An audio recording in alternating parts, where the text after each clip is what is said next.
Hello and welcome to Read Through the Word. I'm Dawn. Today is Saturday, May 10th. Great to be here with you today. I hope you're having a great day. Today we're going to dive into I think a pretty well-known and sort of popular verse from Psalm 37, verse 4. Delight yourself in the Lord, or take delight in the Lord, and he will give you your heart's desires. Delight yourself in the Lord, and he will give you the desires of your heart. That's the first one was the NLT version. The second one was the NIV. We've heard this verse a lot in all kinds of different contexts. So let's dive into this verse today, and I'm hoping to give you maybe some new context for this verse.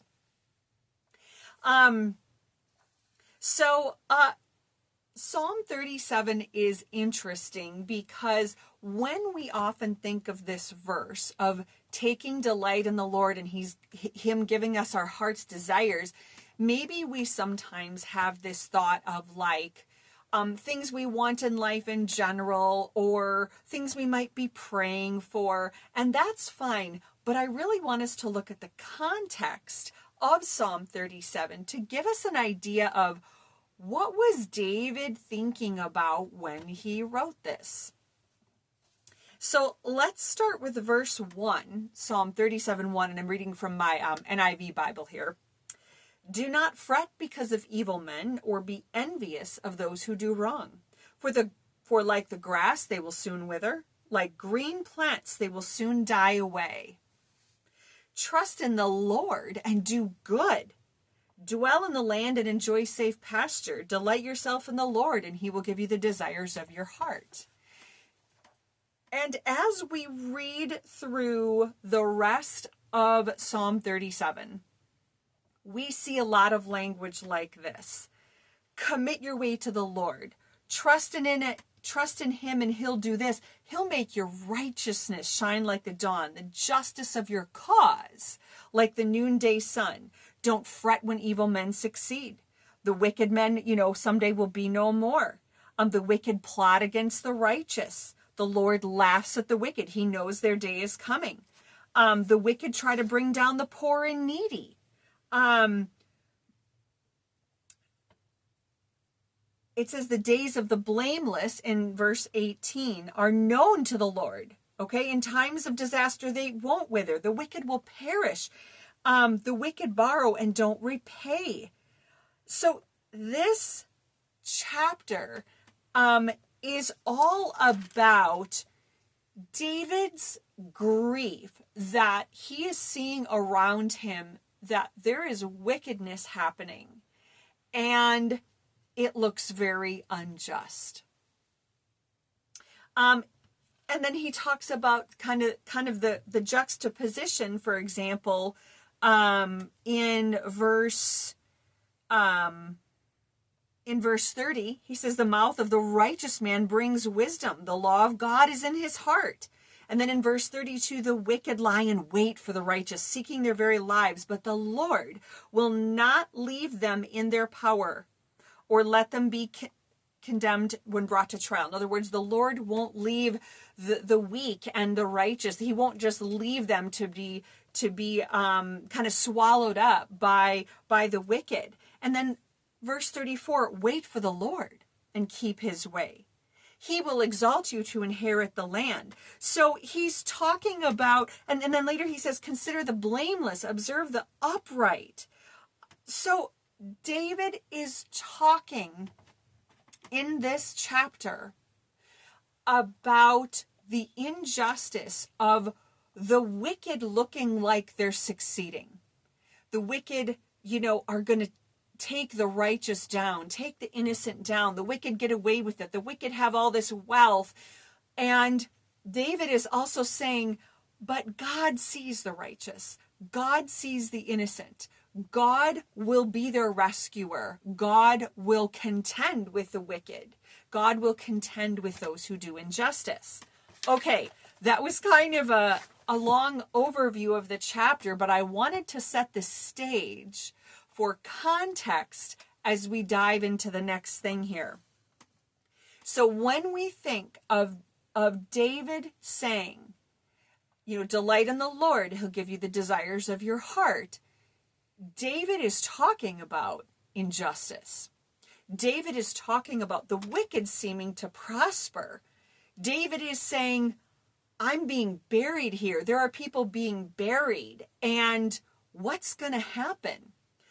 Even right off the bat, Psalm 37 verse 1 and 2, it's talking about evil men who seem to succeed.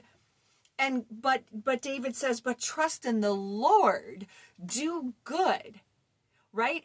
And in light of and in spite of the injustice and the wickedness that he sees around him that seems to be succeeding, he's saying, but we as God's people, we're going to trust in God.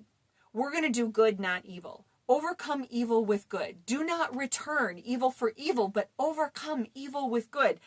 So that's the idea that David's giving here. And so then when he says, delight in the Lord, he'll give you the desires of your heart, it's in the context of that whole chapter of injustice and the wicked prospering and evil happening to the innocent. That's the context of this verse. So there's the foundation. Now, I want to zero in on verse 4 and specifically the Hebrew word for delight. And I think that will give us even more context for just kind of the hope and the promise of this verse. So the Hebrew word, and I put it in your notes here for this delight, taking delight in the Lord, the Hebrew word is an-naģ. And it means to delight, to take pleasure. It also means to be soft and pliable. It could also pertain to luxuriousness or delicateness.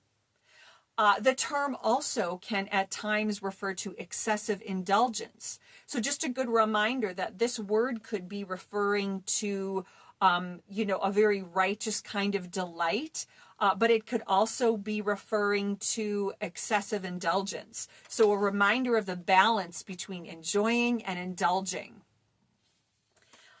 So that's the word. That's the Hebrew word, an-naģ. And I want you to keep in your mind that that specific part of the definition, to be soft and pliable. All right, keep that in your mind. In this, so that's in Hebrew, verbs have what we call so here's a little Hebrew lesson. Verbs have what we call a triradical root. It just means that there are 3 Hebrew letters in verbs, like the base, the root, triradical root is always 3 Hebrew letters. When we put it in context, but sometimes Hebrew letters get added to it. Because in the course of a word, it might be he said, they said. Let's say if you're talking about, somebody said something, it could be he said, they said, you said, right? So depending on that, Hebrew letters are added to that triradical root to designate who is doing the action. Is it masculine singular? Is it feminine singular? Is it plural? Is it second person? Is it first person? There are Hebrew letters added to that triradical root to tell us who is doing the action. So also there can be Hebrew letters added to the triradical root to show things like if it's an imperative. And in this situation, it is. Delight in the Lord. That word delight is an imperative. It's a command, right? So there are sometimes Hebrew letters that tell us that it's an imperative. Also, I think we've talked about vowel pointing. All the little dots we see, the little dots and symbols underneath or in the middle or on top, that's called vowel pointing. These markings tell not only how to pronounce it, but it also gives clues as to the grammatical context of the sentence of the word. So, in your notes, I also put down the way that this specific word is used in this verse. So, an-naģ, all right, that's the triradical root, and in this verse, we have the word wə-hiṯ an-naģ. And if you look in your notes, you can see the Hebrew letters there. There have been Hebrew letters added to show that it is a Vav relative or conjunctive. It is an imperative, and it is masculine singular. That is what the vowel pointing and the other Hebrew letters add onto it. But if you look closely, you can see that same triradical root that I put in the first bullet point. An-naģ, if you look down, you can see that you can identify that triradical root in that series where Hebrew letters have been added to add the Vav relative and the imperative and the masculine singular. I hope that makes sense. Now, we have talked about the Vav relative before, and let's talk about it again. This word has a Vav relative at the beginning. The Vav just kind of looks like it almost looks like a little staff. That Vav relative, or what they call the consecutive Vav, or conjunctive, I might have wrote the wrong word there. That is an and. That Vav means and, but when it's a Vav relative, that and means it's connecting with the previous thought. It's not a completely new idea. It's connected to what was happening before. It's like saying, and so on. And the story continues. That's what that Vav relative is saying. And the story continues. That's kind of, it's connected to what was said before it. So, for example, when I look in my NIV, in verse 3, it says, trust in the Lord and do good, dwell in the land and enjoy safe pasture, period. Then verse 4, delight yourself in the Lord and he will give you the desires of your heart. So a more accurate translation would not have a period at the end of verse 3. There would be no period. And in front of the word delight, it would say, and. It would connect those two thoughts. So let's think of it this way. Trust in the Lord and do good. Dwell in the land, enjoy safe pasture, and delight yourself in the Lord, and he will give you the desires of your heart. So what's the thought that David's connecting there? That the context for delighting in the Lord, being soft, being pliable in the Lord, is that we trust him. That we do good, that we dwell in the land, that we're dwelling where God has planted us, wherever that may be, and we're enjoying the safe pasture of being within his will, within his love. So delight yourself in the Lord, wə-hiṭ, an-naģ, and delight yourself in the Lord, is connected to the idea of us trusting and doing good. Despite whatever's going on around you, despite whatever injustice you see, despite whatever betrayal has happened, despite whatever wickedness looks to be prospering, trust in God and do good. So, and in Psalm 37, verse 11, that same word is used, the an-naģ, okay? I put in the NRS, the New Revised Standard Version, updated edition. I put that version in here because that uses the word delight. Some versions do not use the word delight in verse 11, but the word should be delight. Yet a little while and the wicked will be no more. Though you look diligently for their place, they will not be there. But the meek shall inherit the land and delight themselves in abundant prosperity. So there again, that word delight. So David is saying, look, someday the wicked aren't going to be anymore. Okay? They won't be here. But those who are in the Lord, right? Those who are have the inheritance of the Lord, will delight themselves, be soft, be pliable, take pleasure in. So this psalm is about the injustice of the wicked and the prosperity of the wicked. It's about waiting on God when things look unjust. It's about God's faithfulness when we are treated unjustly. It's about God as our refuge and rescuer. It's about trusting in the Lord for justice and vindication. Another Another great verse in here that I think sums that up is verse 6. He will make your righteousness shine like the dawn, the justice of your cause like the noonday sun. Despite whatever it looks like all around you, the justice of your cause is being upheld by God, and we can be soft and pliable in that. And I think that is a beautiful way to look at it. And that helped me so much this week. This ministered to me so much this week. If you're soft and pliable, what's that the opposite of? Being hardened. David is angry about injustice, and rightly so.